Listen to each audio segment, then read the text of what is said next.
2-3 वर्षापूर्वी जेव्हा माझ्या अगदी म्हणजे लहानपणच्या मैत्रिणीकडे जाण्याचा प्रसंग आला आणि एकंदरीत तिची जी आयुष्य जगण्याची ती रीत बघितली आणि मग माझी लेखणी मात्र पाझरू लागली आणि मग जे निर्मिती अशी ती म्हणूया आपण, तर ती खरंच मला खूप काही शिकवून गेलं तिच्या घरचं. म्हणजे ते 2 दिवस मी तिच्या घरी राहिले आणि हे का असं घडलंय, ही मैत्रीण तिथल्या तिथेच का राहिली असं मला प्रश्न पडला.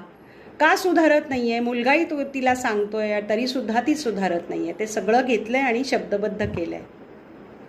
अंतर.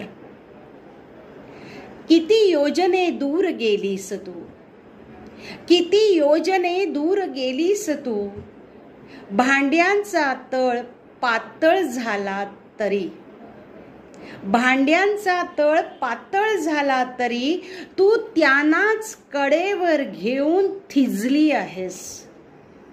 भांड्यांचा तळ पातळ झाला तरी तू त्यांनाच कडेवर घेऊन थिजली आहेस. मी तर विचारांची कलही लावता लावता पोचले इथवर. मी तर विचारांची कलही लावता लावता पोचले इथवर. पण तू अडकून पडलीस, अडकून पडलीस तू अजून जुन्या ओंगळवाण्या राब बसलेल्या त्याच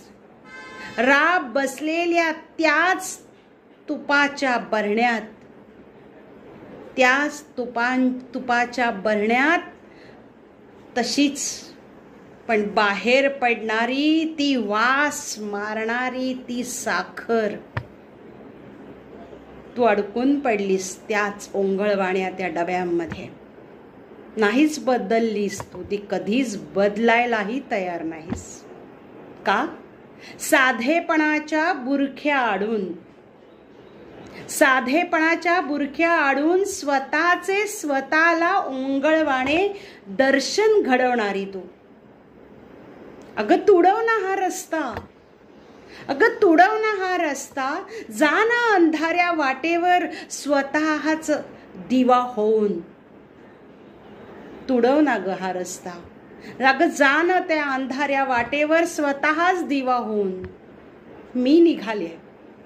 मी निघाले संसारातील सर्व भांड्यांचे तळ बदलायला. संसारातील सर्व भांड्यांचे तळ बदलायला मी निघाले. मी वळून पाहिलं मागे, पण ती दिसलीच नाही. का अंतर पडलंय तिच्यात आणि माझ्यात. धन्यवाद.